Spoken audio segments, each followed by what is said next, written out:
Hey guys, I'm Kristin Tate, and here are 3 stories that you probably didn't see in the mainstream media this week. We all know that political correctness continues to spiral out of control in this country. But this week, the bureaucrats in New York City get the award for taking PC craziness to an insane new level. Officials in the Big Apple have removed "ladies and gentlemen" from audio announcements on the city's MTA subway system. Why? Because it's offensive. MTA personnel have additionally been ordered not to use the term. Instead, they're supposed to use inclusive terms like everyone or passengers. According to the do-gooders running New York City, the term "ladies and gentlemen" is a trigger for anyone who doesn't identify as a man or a woman.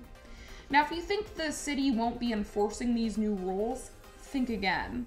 MTA managers and train supervisors have been ordered to actively monitor subway workers to make sure they don't slip up and say the offensive phrase. Don't these bureaucrats have anything better to do with their time?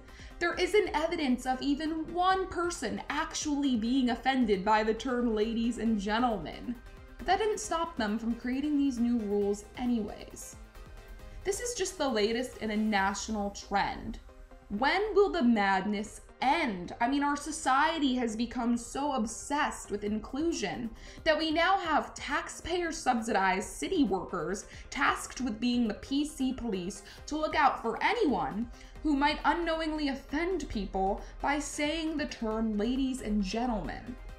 Rather than focusing on issues that actually affect everyday Americans, like taxes and the job market, many on the left continue to pander to low-information voters with silly social issues like transgender bathrooms, Confederate statue removals, and gay wedding cakes.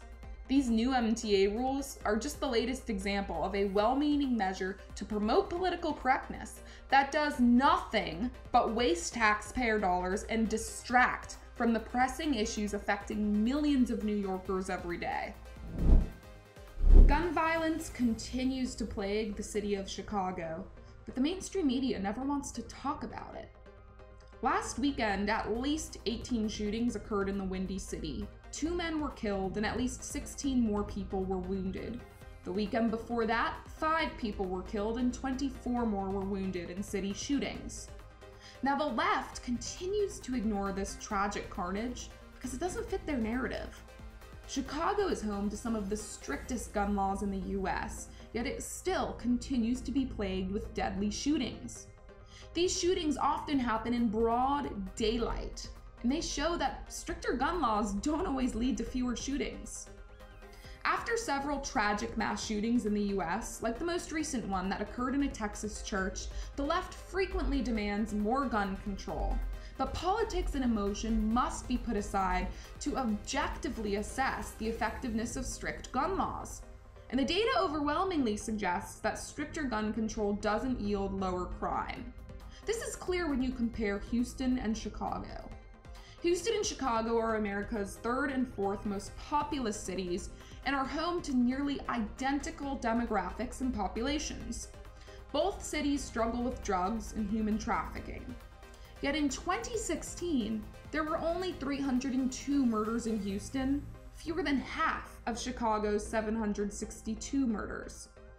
Now, Texas has relatively lax gun laws compared to Illinois, and the state allows concealed carry. Bottom line, criminals in Houston know that wherever they go, many citizens are probably packing heat for self-protection.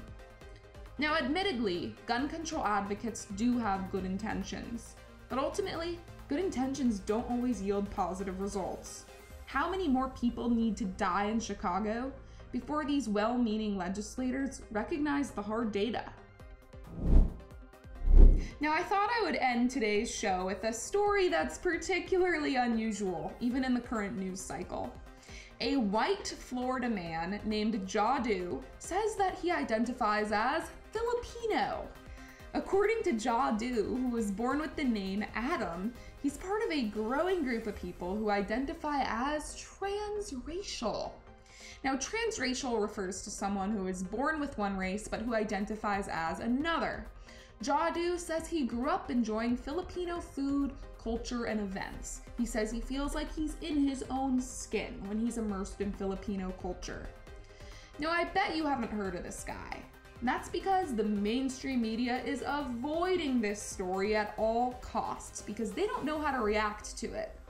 The left has been pretty quick to embrace the choice to be transgender, yet seems to completely shun the choice to be transracial. Do you remember Rachel Dolezal?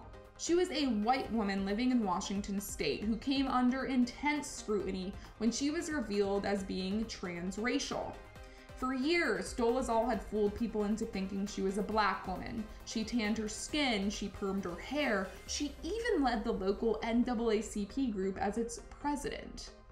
When the public found out that she was white, the media freaked out. Dolezal and others who identify as transracial infuriate the mainstream left and are frequently accused of appropriating culture. But a lot of people are wondering, why is it appropriation when a person wants to live as a different race? Yet it's completely accepted when someone wants to live as a different gender.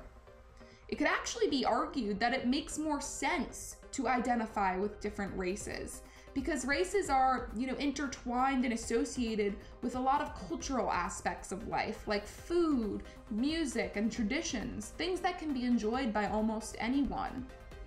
Now, it's still not clear if the attitudes towards the growing transracial population will change with time, but for now, Jadu should prepare himself for being accused of the high crime of cultural appropriation.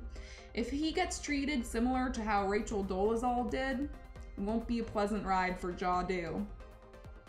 Thanks so much for watching. I'm Kristin Tate, and that's The Buzz.